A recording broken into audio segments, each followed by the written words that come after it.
Let's go for it. Two cars, A and B, start from rest at 0. They begin to travel in the same direction. The speeds of the cars are given by the following. Phi A equals t squared and phi B equals 6t minus 0.5 t squared. I'm just going to remind everybody, pretty much never ever use linear motion in these type of questions because the acceleration is changing all the time. Okay? Because the velocity is changing every second, it means the acceleration is active and changes at different rates. It means it's not constant acceleration, which means all those linear motion questions are equations are out the window. Okay? Find the speed of each car after 4 seconds. I will take those marks, thank you very much. That is a gimme. That's getting you on the board right there. 16. And then phi B, replace t with 4. And once again, also 16. We good so far? Alright, done. Find the distance between the cars after 4 seconds. Well, we're going to have to integrate. Velocity to get time, because remember, phi is ds dt. So we're going to need to set some. We're going to need to find two different integrals for two different equations. Does it say they both start at rest? Yeah. They both start at rest, alright? So what we're dead certain about is that phi equals 0 when t equals 0. Is that okay? You dim the light slightly. It's hard for people to pick that up, and you're good. Perfect. Now, here's what we're going to do. We'll start off with t squared. So, ds dt equals t squared, and then we're going to integrate ds with respect to t squared dt. Alright. But it actually gives us the upper limit as well, doesn't it? Because it wants the distance after 4 seconds. So therefore, you can use any letter you want for the top. Some people use S and 0, and then this is going to be 0 and 4. Only reason is you want it after 4 seconds. Okay?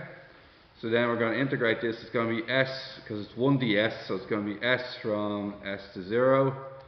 Then it's going to be t cubed over 3 from 4 to 0.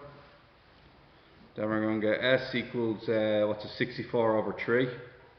Because t cubed is 64. Take away 0. So 64 over 3. Is that right with you guys? So I think that's SA, the distance covered by A. Alright, so we'll just group that. We will group that. I'll put it here. And then we will do the next one over here. Now we're going to go for B now. For B, the SDT will be, have it here, 6t. No, it's a minus a half t squared, is it?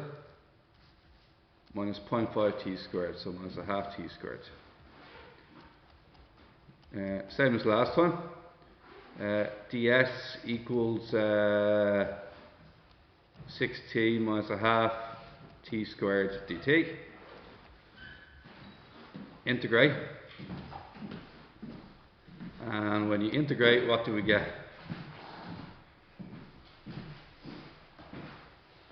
0 and s, t, 4 and 0.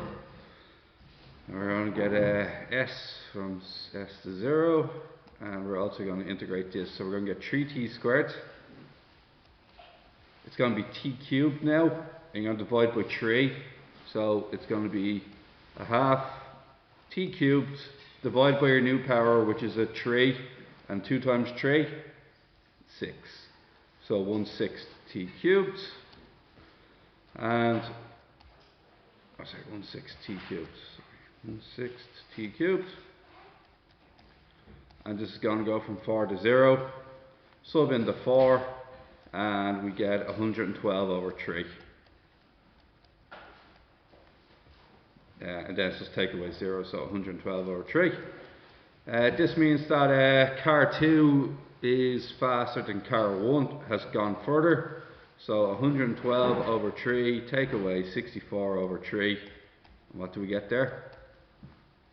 112 over 3, take away 64 over 3 is? 16 metres. So far it's been a nice question. It was a nice year to do this question, I'd say. Set for the graph. On the same speed time graph, speed is not just asking you to draw the two of them. Sketch the speed of A and speed of B for the first 4 seconds and shade in the area that represents the distance between the cars after 4 seconds. Alright, let's bring this back to junior cert maths or / junior cert. Junior cert maths or even just like yeah, we'll just go junior cert maths. How about that? Alright. Now, let's think of a really easy example. So this is what's called the reduction technique, where you make everything ridiculously simple. Right? So a ridiculously simple way would be no acceleration. Wouldn't that be really easy? Right? So put it this way. Velocity car is 20, its time is 10. Everybody cool with that?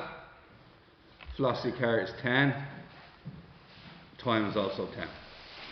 What would be the gap between the two? What would be the gap between, what's the gap in distance between the two of these? Anybody tell me? The gap is 100, isn't it? Distance equals velocity multiplied by time, which is 200. Distance equals velocity multiplied by time is 100. Now, how would I graph that? Look at this. That's 20. That's 10. That's 5 seconds. That's 10 seconds, alright? Now, I'm basically trying to figure out, I forgot how to graph this, and I'm figuring out, if I had a really basic example, how would I graph that, and how would I show the difference in the distance, is what I'm basically trying to figure out. Okay? And here's what happens. The first one is you have a straight line going across, don't you? You're going velocity of 10 for a speed of 10. And that's 100 meters. We cool with that? The next one is what? A velocity of 20 for 10 seconds. And essentially, this shaded region here, that's 200 meters. We all agree with that? Distance multiplied by time. So the area underneath, in a speed time graph, the area underneath the graph represents the distance you covered. We learned that in linear motion, as it turns out. Now, so this distance here is the 100. So what's the difference between the two of them? The extra area. It's the extra area that the big graph has over the small graph. Is that alright? Now, sorry, 1 sec. Alright. Main thing is, we go back to the original question, and I'll just have to explain how to show difference in distance.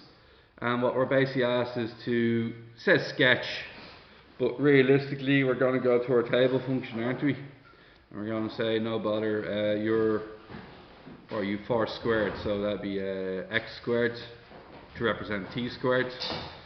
Then we go for 6t. Take away a half t squared. Start at 0, end at 4. Step of 1. You draw your two graphs. Are we cool with that?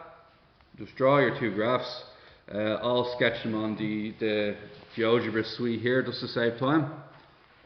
Don't want to waste too much time. So y equals x squared is the first one. What's the second one again, guys? Is it 6t minus a half t squared, is it? Yeah. Right, that's the two of them there. Now you imagine that you're going to, obviously, you want to make it fit, so you're going to go something like this. And you're only doing 0 to 4, aren't you? So 0 to 4 would be this region here, more or less. There's your graph. Okay, the distance covered by t squared is the yellow part. directly underneath the graph. The distance covered by 6t minus a half t squared would be this here. And then when you shade in both parts, it's the blue part that's the extra distance that was covered by one compared to the other. And you just shade it in like so, and you're done. Are we happy enough with that? Same as the marking scheme then, isn't it? And that's 2015A.